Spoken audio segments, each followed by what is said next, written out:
जय श्री राम। मानस चर्चा में आप सभी का अभिनंदन है।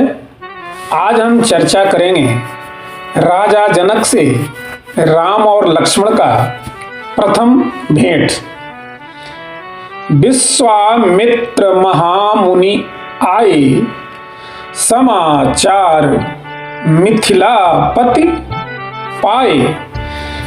विज्ञजनों को, परिजनों को, प्रमुख जनों को संग लेकर मिथिला नरेश श्री विश्वामित्र जी के दर्शन के लिए आम्रवाटिका में पधारे। प्रणाम किया, कुशल मंगल की चर्चा हो रही थी। उसी समय ते ही अवसर आए दो भाई, गए रहे देखन फुलवाई। दोनों भैया आए। अब यहाँ एक अनोखी घटना घटी। उठे सकल जब रघुपति आए। सांकेतिक सूत्र है। श्री राम जी को देखा तो सब उठकर खड़े हो गए। महाराज जनक जी भी, और जनक जी के जो संग आए थे वे भी। लौकिक शिष्टाचार की दृष्टि से तो यह उचित प्रतीत नहीं होता, क्योंकि श्री राम बालक हैं और श्री लक्ष्मण वो भी बालक हैं, और किसी बालक को देखकर कोई वयोवृद्ध स्वागत में खड़ा हो जाए, यह तो व्यवहारिक दृष्टि से उचित किसी भी स्थिति में प्रतीत नहीं होता।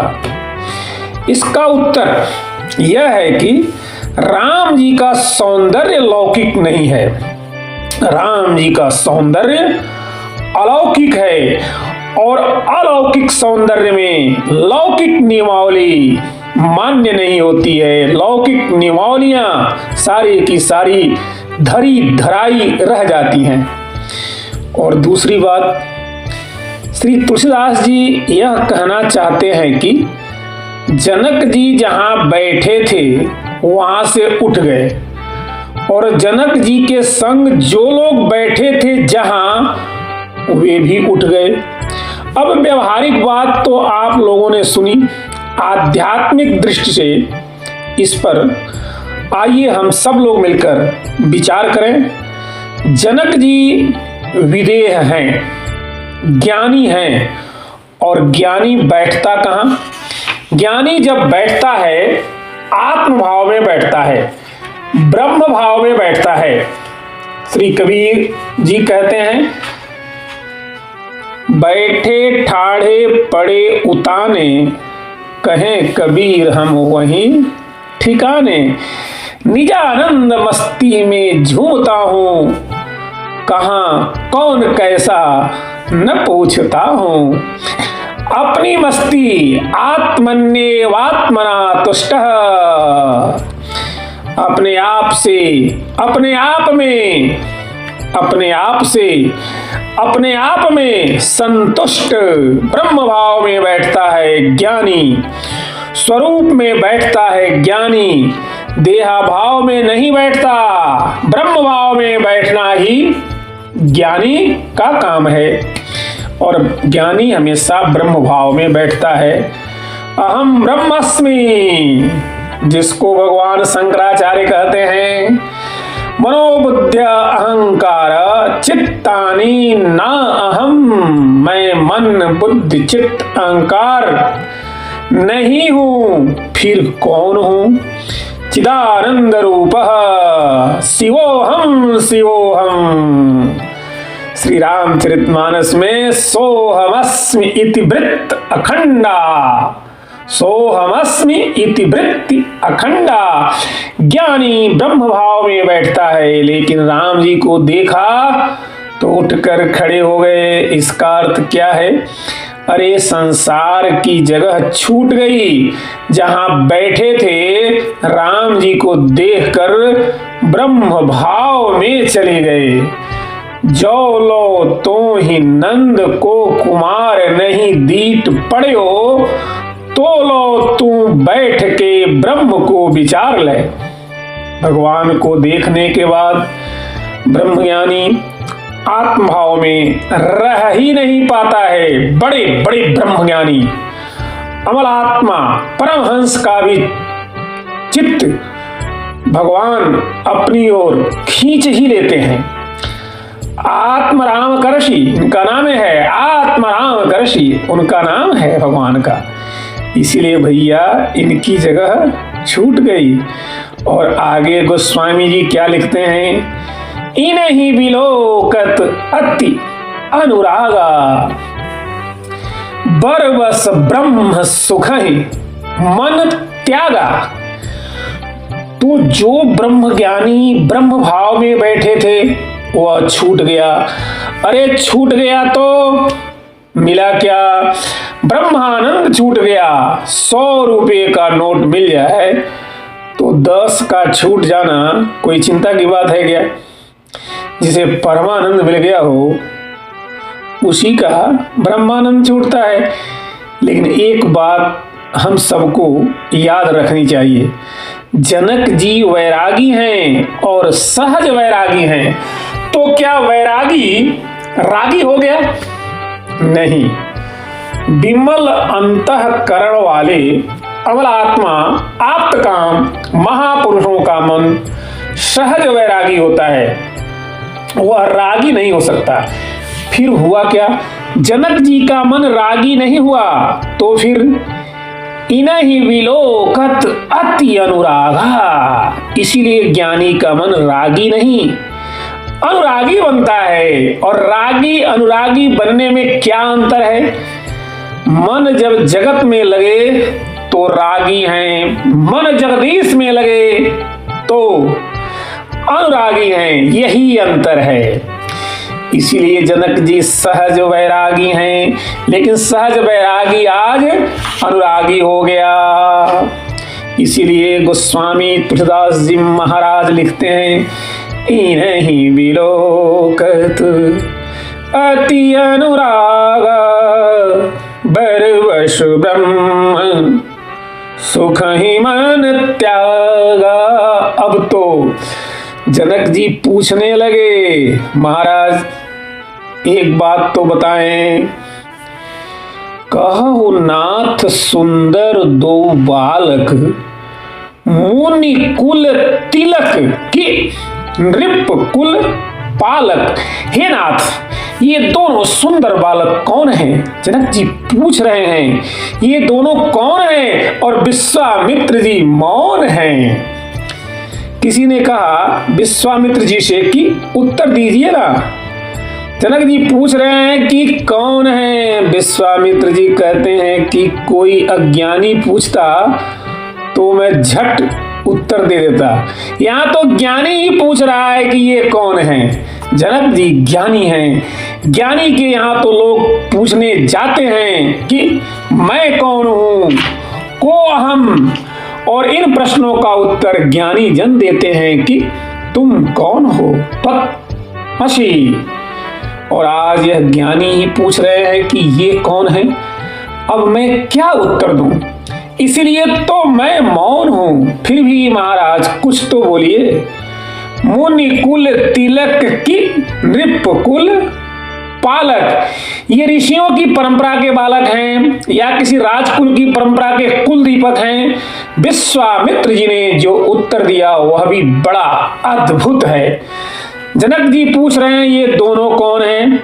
और विश्वामित्र जी बोले, ये प्रिय सब हैं, ये प्रिय सब हैं जहां लगी प्राणी। संसार में जितने प्राणी हैं ये सबको प्रिय हैं। अब बोलो भाई, यह कोई उत्तर होता है क्या? जैसे हम किसी से पूछें कि आप इन्हें जानते हैं कि ये कौन हैं, और कोई उत्तर दे कि ये सबको अच्छे लगते हैं। जनक जी पूछ रहे हैं ये कौन हैं, और विश्वामित्र जी उत्तर दे रहे हैं कि ये सबको प्रिय हैं। अब इस विचित्र प्रश्नोत्तर को सुनकर राम जी को हंसी आ गई। ऐसा तो तब होता ऐसा तो तब होता है जब एक न सुने। एक बार दोनों ऐसे मिल गए, दोनों नहीं सुनते थे। एक बार दो व्यक्ति ऐसे मिल गए कि वे दोनों के दोनों बहरे थे, दोनों नहीं सुनते थे। एक ने दूसरे से पूछा कि क्यों, क्या बाजार जा रहे हो? उसने सुना नहीं, वह बोला नहीं, हम तो बाजार जा रहे हैं। पहले वाला बोला, अच्छा, हमने समझा कि बाजार जा रहे हो। अरे पूछा कुछ जा रहा है, उत्तर कुछ और है। जनक जी पूछ रहे हैं यह कौन? विश्वामित्र जी कह रहे हैं ये सबके प्रिय हैं। राम जी को हंसी आ गई, क्योंकि जनक जी ब्रह्म ज्ञानी और विश्वामित्र जी महामुनि ज्ञानी।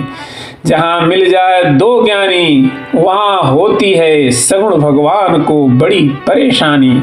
जहां मिल जाए दो ज्ञानी वहां होती है सगुण भगवान को बड़ी परेशानी। कैसी कैसी बातें कह रहे हैं। एक पूछ रहे हैं ये कौन है, दूसरे कह रहे हैं कि ये सबको प्रिय लगते हैं। लेकिन श्री राम जी ने सोचा हंसना अच्छा है, लेकिन शिष्टाचार का ध्यान रखना चाहिए। गुरुजन बैठे हों तो कैसे हंसें। श्री तुलसीदास जी संकेत करते हैं, मन मुस्काहि राम सुनि बानी। राम जी यह बात सुनकर मन ही मन मुस्कुरा रहे हैं। मुख पर नहीं, ध्यान रहे, हास तो हो लेकिन किसी का परिहास न हो, किसी का उपहास न हो। और हास हम किसी का उपहास करने के लिए कभी नहीं करें। इसलिए तो मैं कभी कभी कहता हूं कि कोई बात हो जाए तो हंसी में उड़ाओ, कोई बात हो जाए तो हंसी में उड़ाओ, हंसी मत उड़ाओ। कोई बात हो जाए तो हंसी में उड़ाओ, लेकिन हंसी मत उड़ाओ। मुनि मुस्काहि सुनि मुस्काहि राम सुनि बानी। मुनि मुस्काहि राम सुनि बानी। राम जी की मुस्कान क्या है, यहां ध्यान देंगे। मन मुस्काहि राम सुनि बानी। अब मन में भगवान राम मुस्कुरा रहे हैं। राम जी की मुस्कान क्या है? माया हास बाहु दिग्पाला। राम जी का हास क्या है? माया हास बाहु दिग्पाला। भगवान की हंसी ही भगवान की माया है।